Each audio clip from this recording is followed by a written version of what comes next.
Hey, how we doing today? We're over at the San Jacinto Football Stadium. I'm here with Diane Perez, the new superintendent of the San Jacinto Unified School District, and just wanted to talk a little bit about the partnership with the city of San Jacinto. A lot of great things going on here, and with that, I'm going to turn it over to Diane. Well, thank you, Mayor. Thanks for coming out to Tiger Stadium.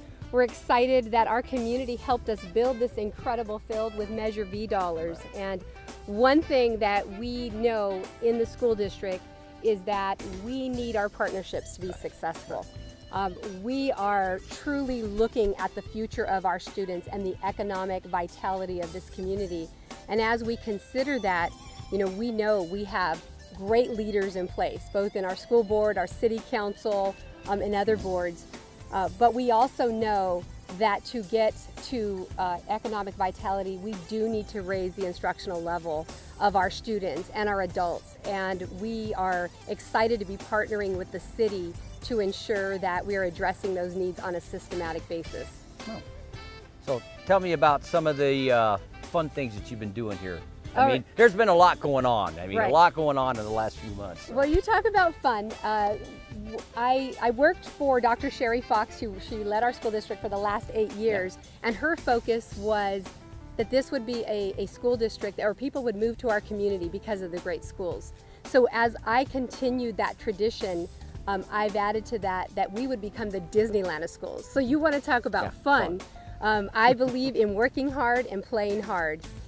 Our kids need that. They need the excitement of learning.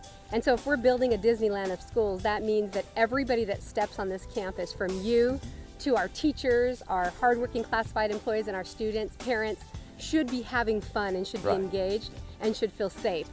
Some of the things that we have done to just reach out to the community is, last year we sponsored the first 5K for San Jacinto, and I don't know if that's in the history of San Jacinto. I think it is in the history of San Jacinto that I know of, yeah.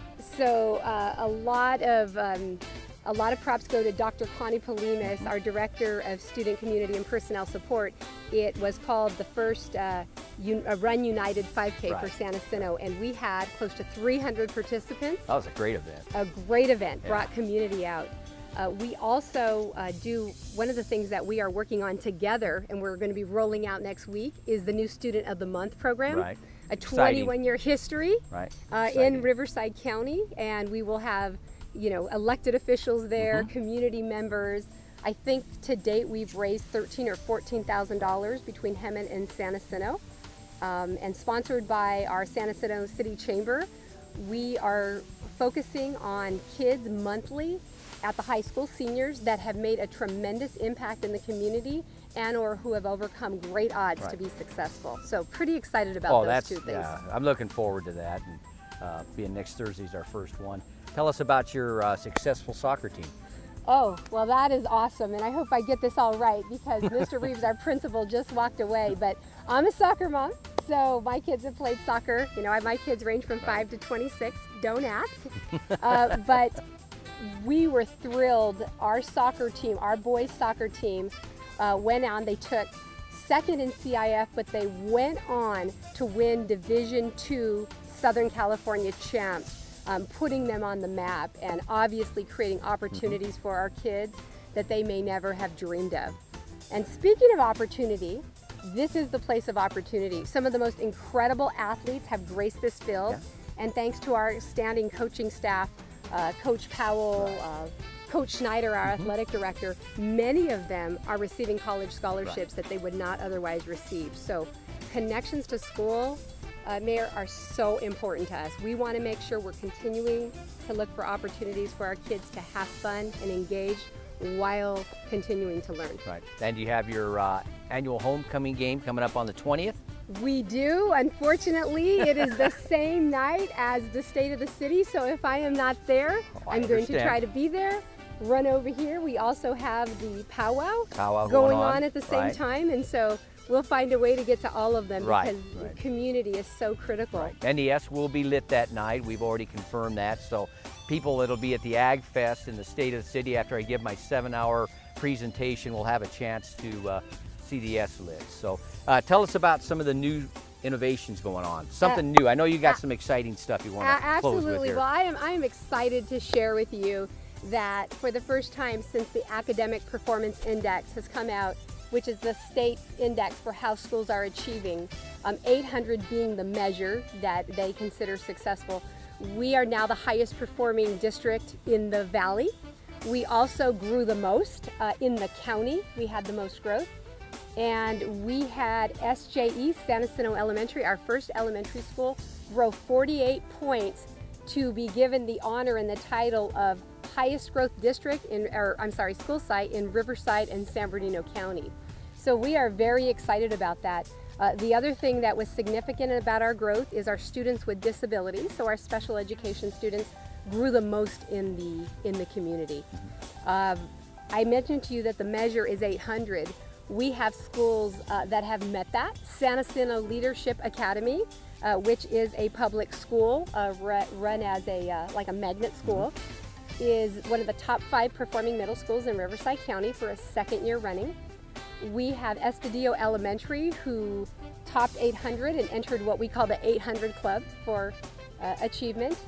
And we also have Megan Cope that has been able to meet that bar since its inception. Several other schools knocking on the door to achieve that 800. San Jacinto High School goes to the second highest performing district in the valley now. So lots of exciting things happen. Good stuff. That's what we like to hear about. Is there anything else you'd like to? I know you've got some iPads for your students. Yeah. Something exciting that we have been doing, a couple of things. Number one is we started a freshman academy this year.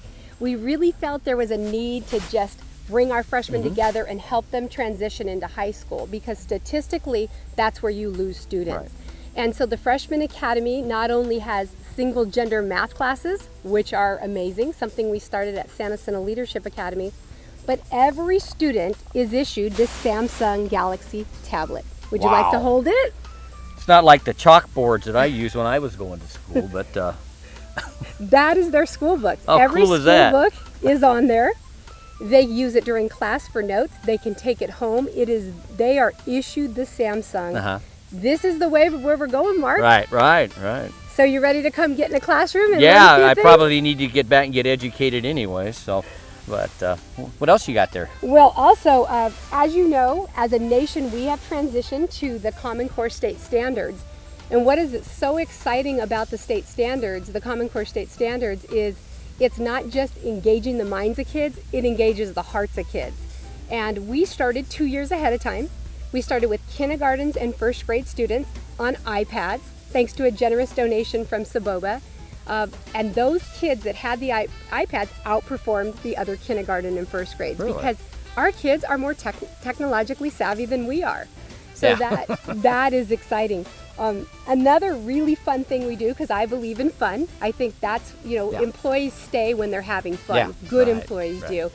Is we recently are focusing on writing, because writing is thinking on paper, and that's high level of reading. I'm sorry, yes. So one of the things that we did with the help of Scholastic International is we've adopted a theme song, and it's to This Girl Is on Fire, if you don't know the song. And all 900 employees were at our Welcome Back breakfast 5 weeks ago, and we took our pens. Some of them had lighted devices, not any matches. Right. I got you. Nothing like that. Nothing Nothing like like the old concerts. At maybe the a couple cabinet members, but other than that, nothing to worry about. And we raised them and we sang, and I'm a horrible singer, but I will sing it. This pen is on fire. And it has caught wind here. We are writing. You see administrators writing, teachers writing, our students are writing, because we know what you need from us. You need intellectual capital ready to engage this community, so that when the next big business comes in, we have students ready to go. So we are so excited to partner with you and do that. And we're hoping that as the years go by, that we find more ways to partner with you, so we can send a great message to our community. Right. Exciting times in the school district. I realize that, and as you continue to raise the bar here, and businesses do come, it's going to happen for all of us out here. This is going to be a win-win. You got somebody sitting in the stands over there. You don't have a football game till the 20th of September. What's going on with that? Oh my gosh, it looks like, well, you know what? It's our homecoming, and it looks like that gentleman is securing his seat, you know, because we are packed out after our 50-some win last weekend against a school that didn't do as well. I think they scored 27 points.